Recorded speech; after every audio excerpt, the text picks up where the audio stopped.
Hello guys, hope all are doing great. Boss, एक topic जो बहुत टाइम से डिस्कस करने का था, that is faith is very powerful. अगर आपका सिंसियर फेथ है, अगर आपका सिंसियर बिलीफ है, अगर आपका सिंसियर क्या बोलते हैं विश्वास है किसी के ऊपर, तो वो बहुत पावरफुल है। आपको विश्वास होना चाहिए कि मैं ये कर पाऊंगा। कोई भी अगर आके बोल दिया और आपके मन में डाउट आ गया, दैट इज नॉट विश्वास। कोई भी अगर आपको बता दिया उसका डिसएडवांटेज और आपको बता दिया कि नहीं ये तो पॉसिबल नहीं है, या तो ये बता दिया कि आप सपना देख रहे हैं, तो फिर आपका विश्वास कमजोर है। तो always understand that faith is more powerful only when you are believing it so strong that yes it is possible. Story of the girl which everybody knows, but I wanted to tell about this because I feel so good by telling this story that I understand what that girl must be going through. A girl was staying in the house with his father, mother and his brother. One day his father started crying and his mother also started crying. This girl was small. She could not understand that why they were crying. Only she knew that her brother was not well, and that was the normal case for her because he was just lying on the bed, and her mother and father were taking care of her, the brother, and she was also taking care of the brother, but she never knew that what problem was there with the brother. So on that day, the girl saw that both their parents are crying, and she heard that one line from her father that now only miracle can save my son. So the girl thought that now who is this miracle? Let me get this miracle for my father, for my mother and for my son. I feel so आंख में आंसू आ जाता है ये story बताते हुए। इतना कैची story है। तो वो लड़की को इतना विश्वास था अपने ऊपर कि आप मैं ये मिरेकल को लाके रहूंगी, then only my brother will get all right and my father and my mother will not cry further. But she also knew that what is miracle she has to understand from her father. So she went to her father and she asked कि Papa, where will I find this miracle? So her father understood that what she is telling and to just avoid her and to just मतलब उसको फुसलाने के लिए या उसका मन रखने के लिए उसने बोल दिया कि भाई वो बहुत महंगा आइटम है miracle and it is available in the medical shop, but your father can not get it because it is very expensive and what do I do. उसने उस लड़की को उस समय अवॉइड करने के लिए इतनी बात बता दी. अब वो लड़की के दिमाग में वो चढ़ गया बात कि अगर वो मेडिकल स्टोर में मिलता है और वो बहुत एक्सपेंसिव है और उससे मेरा भाई ठीक हो सकता है, then let me do something for this. तो उसने क्या किया कि उसने अपना पिगी बैंक था छोटा सा, वो जाके अपना पिगी बैंक उठाया और वो चली गई मेडिकल शॉप में. मेडिकल शॉप में जब वो चली गई तो उसने जो काउंटर पे आदमी था उसको बार बार बोला कि अंकल मुझे सामान चाहिए, अंकल मुझे सामान चाहिए, अंकल मुझे सामान चाहिए. अंकल ने देखा कि इतनी छोटी बच्ची है, अभी वो क्या लेने के लिए आई है उसको भी नहीं मालूम, तो अंकल ने थोड़ा उसको वेट कराया. और उस शॉप पर काफी गर्दी था, काफी लोग खड़े थे और बगल में एक जेंटलमैन खड़ा था, काफी अच्छे अपीयरेंस में था और काफी एल्डर लग रहा था, वो भी चुपचाप खड़ा था. जब वो लड़की बार बार वो अंकल को बोल रही थी कि अंकल मेरे को सामान चाहिए, प्लीज मेरा सुनो, तो वो दुकानदार ने उसको अल्टीमेटली उसको अटेंड करना पड़ा कि हाँ बताओ क्या चाहिए. तो वो लड़की ने बोला कि अंकल मुझे मिराकल चाहिए, मेरा भाई का तबीयत खराब है और मुझे उसको ठीक करना है, मुझे मिराकल चाहिए. मेरे पिताजी के पास पैसा नहीं है लेकिन मेरे पास पैसा है, मैं ये पैसा लाई हूं, आप ये पैसा लो और मुझे मिराकल दो.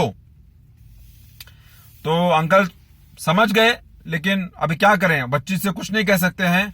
तो उन्होंने कहा कि ठीक है बेटा, मेरे पास मिराकल है लेकिन अब मैं आपको नहीं दे पाऊंगा, आप जाओ अपने पापा को लेके आओ, तब मैं आपको मिराकल दूंगा. तो उसने बोली नहीं अंकल मुझे मिराकल चाहिए, मेरे पास पैसा है, आप ऐसा मत बोलो मेरे पास पैसा नहीं है. और उसने वो पिगी बैंक उठा के उसके सामने फेंक दिया और बोला कि अंकल ये देखो मेरे पास इतना पैसा है, मेरे को मालूम है कि इतने पैसे में आ जाएगा, मेरे पास बहुत पैसा है, आप मुझे मिराकल दे दो, मुझे मेरे भाई को ठीक करना है. अब अंकल के पास कोई आंसर नहीं था, बिकॉज उसने अपना पिगी बैंक वहां तोड़ दिया और सब लोग जो खड़े थे वो सब देखने लग गए। और अंकल समझ गया कि उसके पास बिलीफ के अलावा कुछ भी नहीं है, विश्वास के अलावा कुछ भी नहीं है। तो अंकल के पास कोई आंसर नहीं था। लेकिन वो जो आदमी खड़ा था बगल में, एक अच्छे ड्रेस में और एल्डरली आदमी खड़ा था, उसने ये मामला कुछ समझ लिया और उसने उस लड़की को पूछा कि बेटा मिराकल क्यों चाहिए, क्या है, क्या कारण है तुमको मिराकल चाहिए, मिराकल मिलेगा लेकिन क्या कारण है। तो लड़की ने बोला कि नहीं अंकल, मुझे मिराकल दिला दो प्लीज, मेरे पास इतना पैसा है, ये देखो पूरा पिगी बैंक मैंने तोड़ दिया, मुझे दिला दो मिराकल, और मुझे आज चाहिए मिराकल, मेरा फादर वहां घर में रो रहा है एंड ऑल दैट। तो उसने उस लड़की को शांत कराया और पूछा। तो लड़की ने पूरा बात बता दिया कि अंकल मेरा भाई ऐसा बीमार है, कुछ उसके सर में प्रॉब्लम है और पापा ने बोला है कि उसको मिराकल ठीक कर सकता है। तब वो मामला समझ में आया। वो जो आदमी वहां खड़ा था वो एक बहुत बड़ा न्यूरोसर्जन था और वो न्यूरोसर्जन ने उसको बोला कि बेटा मुझे अपने घर ले चलो, मेरे पास है मिराकल, मैं देता हूं। अब वो लड़की और वो न्यूरोसर्जन घर पे चले गए और वो सर्जन ने देखा, वो समझ गया प्रॉब्लम क्या है, रिपोर्ट्स देखे और बोला कि बेटा आप अपने भाई को मेरे साथ में भेज दो, मैं उनको लेके जाता हूं, आप लोग भी कल आ जाना, मेरे पास एक बहुत बड़ा दुकान है, वहां पर है मिराकल, मैं आपके भाई को मिराकल दूंगा तो वो ठीक हो जाएगा और फिर आप अपने भाई के साथ में अच्छे से रह सकते हैं। तो पॉइंट ये है कि वो न्यूरोसर्जन, पॉइंट ये है वो लड़की, पॉइंट ये है उसका विश्वास और पॉइंट ये है कि उसका जो बिलीफ पे बिलीफ था वो इतना इंपॉर्टेंट था कि उसको मिल गया। तो अपने बिलीफ को इतना स्ट्रांग रखिए कि उसमें डाउट नहीं होना चाहिए। फिर अगर डाउट आ गया तो फिर आपको कुछ नहीं मिलना है। तो आपका फेथ इतना पावरफुल होना चाहिए कि सामने वाले को भी लगना चाहिए कि यस, ये आदमी को वो चीज देना है, ये आदमी डिजर्व करता है उस चीज को मिलने के लिए, ये आदमी को वो चीज मिलना ही चाहिए। जैसे क्रिकेटर के पास एक फेथ होता है कि मैं क्रिकेटर में टॉप करूंगा, एक्टर को एक फेथ होता है कि मैं एक्टिंग में टॉप करूंगा, स्पोर्ट्स पर्सन को फेथ होता है कि मैं अपना पूरा मेहनत लगा दूंगा, मैं टॉप करूंगा।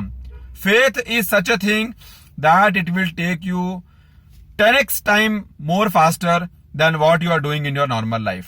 पर हाँ, विश्वास डबल होना चाहिए। You ask you get, you demand you get, पर आपका फेथ बहुत स्ट्रांग होना चाहिए। अगर डाउट है तो फिर फेथ का वैल्यू खत्म हो जाता है। हिम्मते मर्दा मदते खुदा, अगर वो मर्दा के पास हिम्मत है, वो लड़की के पास हिम्मत था कि अपना पिगी बैंक उठाया, उसने अंकल के पास गया, अंकल के पास उसने मिराकल का डिमांड किया, अपना पिगी बैंक तोड़ दिया और फिर अपना काम उसने करके आया। तो हिम्मते मर्दा मदते खुदा, आप डर गया तो भगवान भी आपका क्या हेल्प करेगा। लेकिन आपको भगवान पे इतना विश्वास है तो भगवान को भी किसी ना किसी तरीके से, किसी न किसी मोड से आपको हेल्प करने को आना ही पड़ेगा। वो बोलता है फेथ। उसका कोई ऐसा लॉजिक नहीं है, उसका कोई एक्सप्लेनेशन नहीं है, उसका कोई थियरी नहीं है। It is just a belief.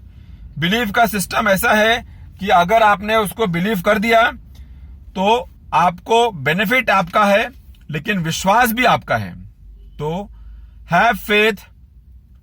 Have faith on your belief and see that powerful things, powerful actions are coming in front of you. I hope I must have given some message out of this. See you next time with a good topic.